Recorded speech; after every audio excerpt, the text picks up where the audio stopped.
नमस्कार दोस्तों, विद्या education academy के डेली करंट एक्सप्रेस सेगमेंट में आपका हार्दिक स्वागत है। चलिए स्टार्ट करते हैं आज का डिस्कशन।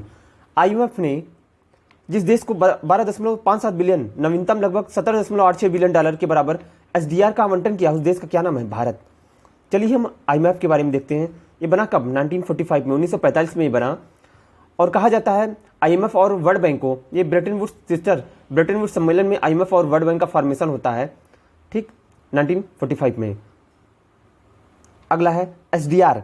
देखिए यहाँ पे हम एसडीआर के बारे में एक छोटा सा कॉन्सेप्ट समझ लेते हैं। एसडीआर है क्या?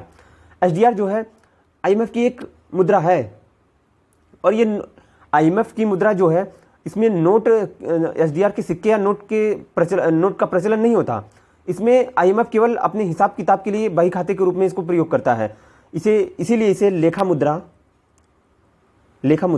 और क्या बोला जाता है? पेपर मुद्रा और क्या? कृत्रिम मुद्रा, ठीक है। इन नामों से जाना जाता है। किसे जाना जाता है? एसडीआर को, ठीक। और एसडीआर जो है, एसडीआर का मूल्य जो होता है वो बास्केट ऑफ करेंसी में शामिल मुद्राओं के औसत भार के बराबर होता है। क्या समझ में आया? एसडीआर का जो मूल्य है वो बास्केट ऑफ करेंसी में। अब चलिए जरा बास्केट ऑफ करेंसी का कॉन्सेप्ट समझते हैं।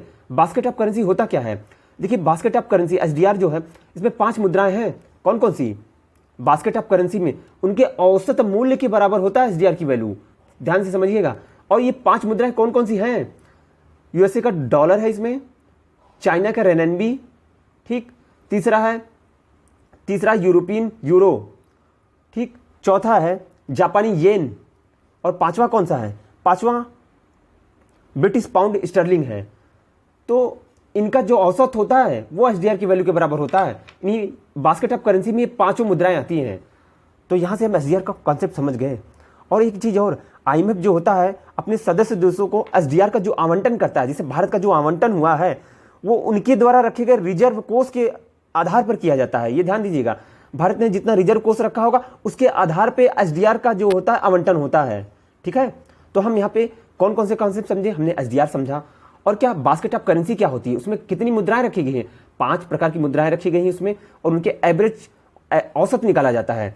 और एसडीआर जो होता है, आवंटन जो एसडीआर का होता है वो किस आधार पे होता है? वो रिजर्व कोष के आधार पे होता है, ठीक।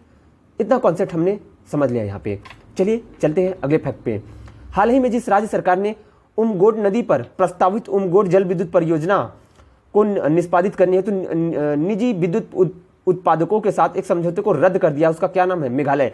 मेघालय ने अपना जो एक प्रोजेक्ट था, ठीक है, किस पे? उमगोड नदी पे, वो प्रोजेक्ट को रद्द कर, कैंसिल कर दिया है, ठीक। अगला फैक्ट है, हाल ही में जिस राज्य ने केंद्रपाड़ा जिले में भारत का एकमात्र ऐसा जिला होने का गौरव प्राप्त किया है जहां मगरमच्छ की 3 प्रजातियां पाई जाती हैं। देखिए घड़ियाल, खारे पानी का मगरमच्छ और मगर, ये तीनों एक ही जगह पाए जा रहे हैं। इंपॉर्टेंट है। देखिए घड़ियाल क्रोकोडाइल होता है, एलिगेटर होता है, एक का मुंह पतला होता है, एक का चौड़ा होता है, और एक थोड़ा सा चौड़ा होता है। ये 3 प्रकार के हैं। चलिए अगला फैक्ट देखते हैं। अंतर्राष्ट्रीय क्रिकेट में सबसे तेज 23,000 रन बनाने वाले खिलाड़ी विराट कोहली हो गए हैं।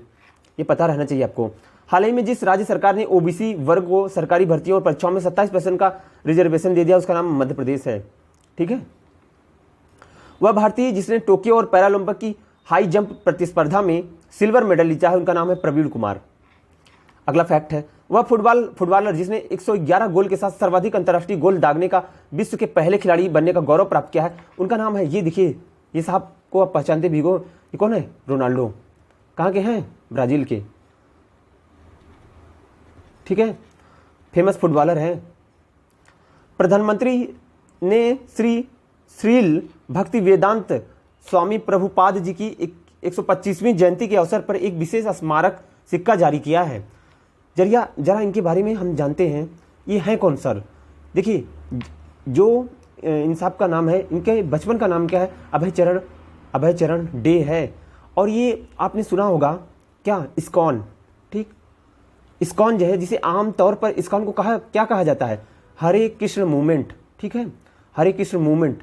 तो एक बार ये ऐसे शिक्षक और इंटरनेशनल, देखिए इन्होंने क्या किया है, एक भारतीय आध्यात्मिक शिक्षक और international society for Krishna consciousness, ISKCON जिसे बोला जाता है, इसके वो फाउंडर हैं इन्होंने ये। और किस संप्रदाय से जुड़े हैं? वैष्णव पंथ से हैं ये, ठीक है। और इनके मूवमेंट ने पूरे भारत में ही नहीं, पूरे वैश्विक स्तर पर जो हरे कृष्ण मूवमेंट है उसकी ख्याति को अर्जित किया है। इनके बारे में इतना ही, और चलिए आगे चलते हैं। हाँ, एक और चीज़ है इनके बारे में। देखिए, इन्होंने वैष्णव हिंदू धर्म की एक विचारधारा को इन्होंने प्रसारित किया और उन्होंने भगवत गीता का एक अनुवाद किया है। ठीक है, गीता एज इट इज, ये इस्कॉन के अनुयायी इसको पढ़ते हैं। तो इनके बारे में हमको 2-3 फैक्ट पता चल गया। इस्कॉन के फाउंडर में हम इनको समझ सकते हैं। जो इस्कॉन टेम्पल आपने सुना होगा, इस्कॉन के बारे में जो संस्थाएं इस्कॉन की चलती हैं, और बहुत सारे टेम्पल भी बनाए गए हैं इनके द्वारा। चलिए आगे चलते हैं। WHO ने पहली बार कोलंबिया में पहचाने गए एक नए कोरोना वायरस को म्यू नाम दिया है। ये वेरिएंट ऑफ इंटरेस्ट इसे बोला गया है। ठीक है, म्यू, कोलंबिया, जानते रहिएगा। WHO ने बर्लिन में, कहाँ पे? बर्लिन में अनुसंधान और महामारी का शीघ्र पता लगाने के लिए केंद्र हब स्थापित किया है। कहाँ पे? बर्लिन में। बर्लिन है कहाँ पे? जर्मनी में। चलिए आगे चलते हैं। यूनिसेफ द्वारा प्रकाशित चिल्ड्रंस क्लाइमेट रिस्क इंडेक्स में प्रथम स्थान किसे है मिला है? आइसलैंड को। और उच्चतम जोखिम वाला कौन सा है? मध्य अफ्रीकी गणराज्य। देखिए, इस यहाँ पे आइसलैंड और नॉर्वे, स्वीडन, देखिए बहुत सारी जो रैंकिंग है उनमें ही हमेशा टॉप पे रहते हैं, क्योंकि यहाँ पे जो जितने भी सूचकांक आते हैं लगभग यहाँ पे ये इनकी मानव जो जीवन का स्तर है, जीवन शैली का स्तर है, वो काफ़ी उच्च है। यहाँ पे एजुकेशन, हेल्थ, सभी पैमाने पर ये खरे उतरते हैं। चलिए आगे चलते हैं। चिल्ड्रंस क्लाइमेट रिस्क इंडेक्स में भारत की रैंकिंग है 26 है। भारत का 5वां रेलवे स्टेशन, जिसे भारतीय खाद्य सुरक्षा और मानक प्राधिकरण FSSAI द्वारा 5 सितारा जो इट राइट स्टेशन प्रमाणन सम्मानित किया गया है, कहाँ का है? Chandigarh railway station. देखिए, FSSAI का जो इसका हेडक्वार्टर कहाँ पे है? दिल्ली में है। ठीक, और किसके अधीन काम करता है ये? हेल्थ मिनिस्ट्री जो है उसके अधीन, अंडर में ये काम होता है, अंडर में काम करता है। ठीक है, भारतीय खाद्य सुरक्षा एवं मानक प्राधिकरण। आप देखते होंगे बहुत सारे फूड प्रोडक्ट्स वगैरह भी होते हैं, तो वो अप्रूव करता है ये। ठीक, चलिए आगे चलते हैं। शैलेंद्र क्यों चर्चा में है? भारतीय जीव विज्ञानी, इन्हें बेहलर कछुआ संरक्षण पुरस्कार से सम्मानित किया गया है। किसे? शैलेंद्र सिंह जी को। चलिए आगे नेक्स्ट फैक्ट। लद्दाख केंद्र शासित प्रदेश का राज्य पशु किसे बनाया गया है? हिम तेंदुआ। लद्दाख केंद्र शासित प्रदेश का राज्य पक्षी किसे? काली गर्दन वाली क्रेन को। देखिए, क्रेन और हिम तेंदुआ के बारे में आपको ये पता रहना चाहिए कि ये देखिए क्रेन के बारे में कहा जाता है ये वफादार जोड़े माने जाते हैं। जरा ये देखिएगा, क्रेन है, ये वफादार जोड़े एक दूसरे के साथ ही घूमते हैं। और एक फैक्ट ये है कि ये हमें जो संकटग्रस्त प्रजातियों में है, IUCN की रेड सूची के नज़दीक के रूप में इन्हें किया गया है। IUCN जो सूची जारी करती है। ठीक सॉरी। चलिए नेक्स्ट फैक्ट। असम सरकार ने राजीव गांधी राष्ट्रीय उद्यान का नाम बदल दिया है। क्या नाम बदल के रखा है बताइएगा जरा? औरंग राष्ट्रीय अभयारण्य। असम सरकार ने राजीव गांधी राष्ट्रीय उद्यान का नाम, एक जो कि एक टाइगर रिजर्व भी है, उसका नाम बदल के औरंग राष्ट्रीय अभयारण्य कर दिया है। जम्मू और कश्मीर के उपराज्यपाल श्री मनोज सिन्हा ने स्वयं सहायता समूह SHG महिलाओं के लिए, ठीक है, स्वयं सहायता समूह के लिए महिलाओं के लिए, देखिए उसका क्या नाम, एक त्वरित कार्यक्रम का शुभारंभ किया। उसका नाम 7 है, जानते रहिएगा। ये 7 कार्यक्रम कहाँ पे किया गया है? लॉन्च किया गया है जम्मू एंड कश्मीर में। कौन उपराज्यपाल है? मनोज सिन्हा। चलिए आगे चलते हैं। SBI जो कि भारत की PSU की लीडिंग बैंक है, भारतीय स्टेट बैंक ने झील पर तैरता पहला ATM स्थापित किया है। किसने? किस बैंक ने? SBI ने। महाराष्ट्र सरकार पुणे के पास एक विश्व स्तरीय विज्ञान शहर की स्थापना करेगी, जिसका नाम Bharat Ratna Rajiv Gandhi science innovation city रखा गया। इंपॉर्टेंट फैक्ट है ये, याद रखिएगा। कहाँ पे स्थापना इसकी हो रही है? पुणे में। क्या बनाया जा रहा है? एक विज्ञान शहर की स्थापना की जाएगी। विश्व स्तरीय विज्ञान शहर की स्थापना कहाँ पे हो रहा है? पुणे में हो रहा है। इसका नाम क्या है? Bharat Ratna Rajiv Gandhi science innovation city. बहुत इंपॉर्टेंट फैक्ट है, याद रखिएगा।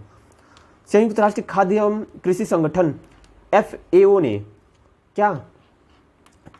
एक एप्लीकेशन लॉन्च किया है, विकसित किया है, जो नामीबिया में टिड्डियों के प्रकोप से निपटने में मदद करेगा। ई लोकस्ट M ऐप है। ठीक है, देखिए टिड्डियाँ करती क्या हैं? ये टिड्डियाँ मास में पूरी एक इनकी पूरी फौज होती है, जिधर भी चलती हैं ये टिड्डियाँ उस पूरी जो जमीन कृषि होती है, जो उपज होती है, उसको बर्बाद करते चलती हैं ये एक साथ। और इनका जो रिप्रोडक्शन पावर इतना अधिक होता है कि 1 से 2 दिन में ये लाखों से कई लाख में मल्टीप्लाई करती जाती हैं, ठीक है। वहाँ पे इसमें डेथ भी होती है बहुत सारी टिड्डियों की, और बहुत सारे नई टिड्डियाँ बनती भी हैं। और ये कृषि या खेती के लिए जो नई फसलें हैं, फसलों को बर्बाद कर देती हैं। तो इसी को मॉनिटर करने के लिए एफएओ का देखिए, आप हेडक्वार्टर बताइए कहाँ पे है? रोम, इटली में है, ठीक है। आज के डिस्कशन में बस इतना ही। Thank you very much.